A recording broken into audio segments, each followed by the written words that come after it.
The coming foreclosure hotspots. Hey everybody, Scott Walters, buckle up, strap in. We got a hard-hitting pull, no punches, no sugarcoating it, no rainbows, no sunshine. I'm just going to give it to you and give it to you straight. We got a good one to unpackage today. Welcome to the show. Hope everybody's doing great. Whew, insanity, right? Here we go again. Welcome to the show. Foreclosure hotspots. I know we're all interested. I've read your comments. I've got your messages. I've talked to many of you. Scott, I'm ready to buy me some foreclosures, pennies on the dollar. Get me my agent. I'm ready to offend some sellers in the banks or whoever I have to go out there and scoop me up some deals. Well, today we're going to talk a little bit about the foreclosure hotspots, where you should be looking, where you can expect to see them unfold, and when, time frames, how you should handle it, what you should be doing. All of that's very important if you're financially fit enough and got the guts to go buy when it's absolutely a bloodbath out there, because that's in fact what we're going to need is a bloodbath in the housing market before we see a foreclosure crisis. Now, this is going to be considered a black swan event of sorts, because as soon as mainstream media utters these words, foreclosure is ticking up. I don't care what the topic is or headline. As soon as foreclosures tick up and mainstream media, if they're allowed to report on it, does. And that's why you got to stay close to this channel, because we can't necessarily trust mainstream media, can we? Are they sugarcoating it or being controlled by higher up some newsroom on what they can actually... Yeah, of course, we all know that. My gosh, insanity, this stuff, right? Whew. Foreclosures eventually will start to hit. And we're already seeing an uptick in people defaulting, getting behind on payments, right? It's just what's going on. Insanity. So what we're going to see, if you really want to know if you want to know where there's going to be foreclosures, it doesn't take a rocket scientist to figure this one out, right? Any place where you had what I've coined as concentrated bubble buying occur. The concentrated bubble buying is anybody who bought during the height of the bubble. Those are the people that are obviously most exposed, right? And here's the challenge. And this is why I've always suggested to you guys, when you call me and want an agent, like, hey, Scott, I need an agent. Can you get me together with one? I want to start working with one now so I can have them in play if and when deals show up, so I'm not scrambling for my agent. Yes, I can do that. Link in the description below, or email where you can get a hold of me if you like an agent. We'll fix that. Here's why I don't want you guys buying a brand new homes, the ones that popped up in the crisis. These places where they're building what I've also coined as FOMO factories. They're FOMO factories. It's a model home. You're not touring your home. You're touring a model that's been staged and furnished to perfection to get you to fall in love with it, and then sign on the dotted line and then hurry up and wait for your house. And then you get there and it looks nothing like the model you toured. Insanity. And there are these postage stamp lots. You got your neighbor 4 feet away. You may as well be in an apartment complex.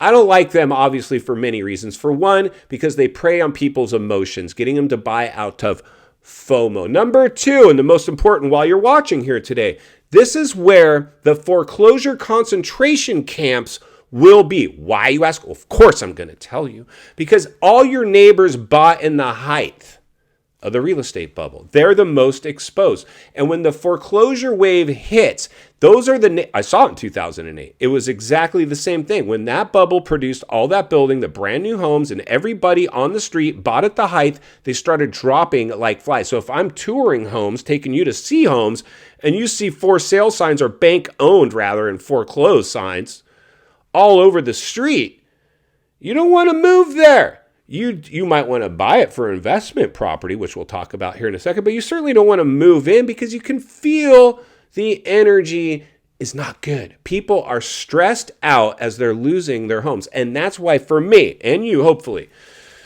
after the dust settles, sure, maybe some of these neighborhoods we go scoop up a house. But if I'm buying my house right now where I'm actually going to live, I want something that was built prior to the crisis. Why? Of course, I'm going to tell you again. Because people that bought there bought pre-bubble. So they didn't pay top dollar for their houses. So when the foreclosures start to hit, if we should say, because no one can guarantee a crash, it comes down to the percentage of likelihood if the biggest bubble ever artificially produced with no organic growth in world history can produce one. Whew, that's a mouthful.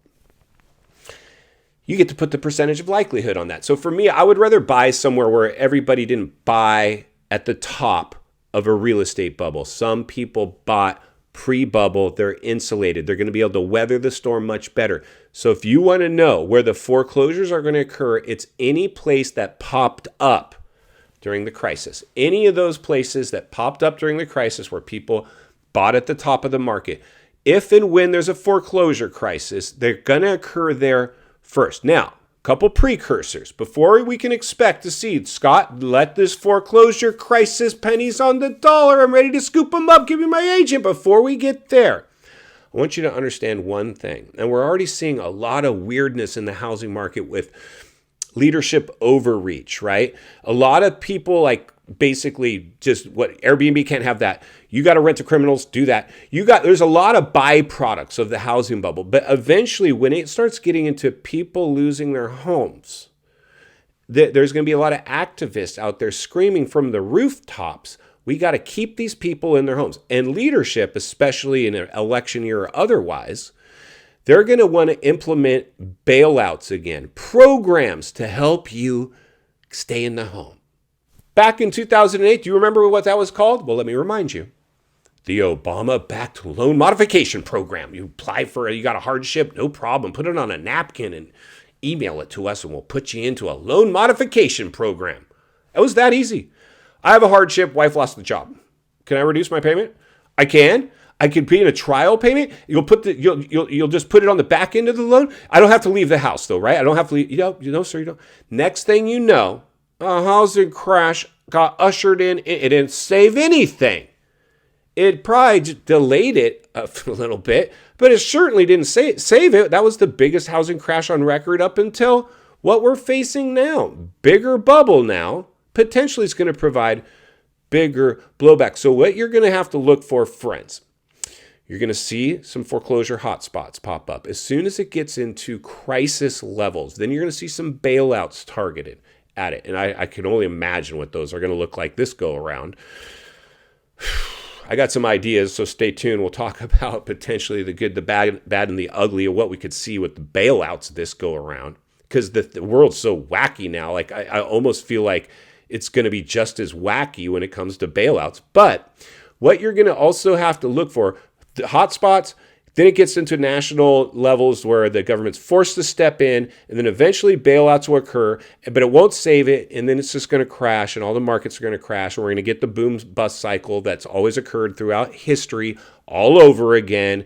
But most people won't be ready for it because they have euphoric recall or short-term memory loss, and they don't remember the last one, so they drank the Kool-Aid in this one, and they'll get sucked up into the vortex of this one, and unfortunately suffer some of its blowback. Those are just the realities. Don't shoot the messenger. I'm just reporting the potential news. As we're forward thinkers, critical thinkers, reading between the lines and looking between the economic cracks as we keep our thumb on the pulse of this thing. We've got to be forward thinkers. I'd rather be prepared for something and have it not happen than have something happen and not be prepared. In final thoughts, I come to you as a friend, as a content creator, as a real estate guy who wants to see you not only win in real estate, win in life. Understand the waters you're swimming in now. Shark infested, foreclosures. Welcome to the swimming pool. We're going to have some. Are they going to get to crisis levels? You get to decide.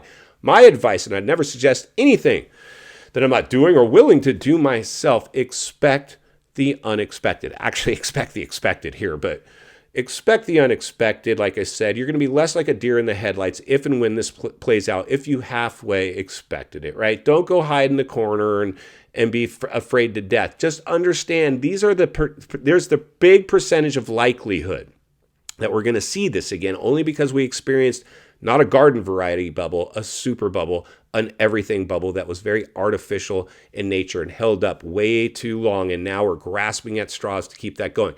Get an agent, get them in place, target hotspots where brand new homes went in during the crisis that everybody was FOMO factory bubble buyers. Unfortunately, my heart goes out with you, but I feel qualified to report on this because in 2008, I was in a similar situation, and I know how that feels. You'll get through it. You'll even come out of it the other side if you learn from it, a better person. It won't be easy, but you won't regret it, but you certainly won't want to go back and do the same thing over and over, because that's, in fact, the definition of insanity. And that's why I'll be here to blow the lid off this thing every step of the way. Because it's not only what we need, it's, in fact, what we deserve. If you appreciate the content, I want to humbly ask you to give the video a like, subscribe to the channel, leave a comment below. I'd love to hear from you. Social media links in the description of this video if you'd like to follow me there, along with links to channels I've appeared on I think you might enjoy. If you need help buying or selling real estate here in America, I have the biggest network of top-rated agents in the nation ready to assist you. It'd be our honor and our privilege to do so. Email in the description for you as well. Also, if you're watching from your television set today and you enjoyed this video, you're gonna love the next video, and there's an easy subscribe icon for your convenience.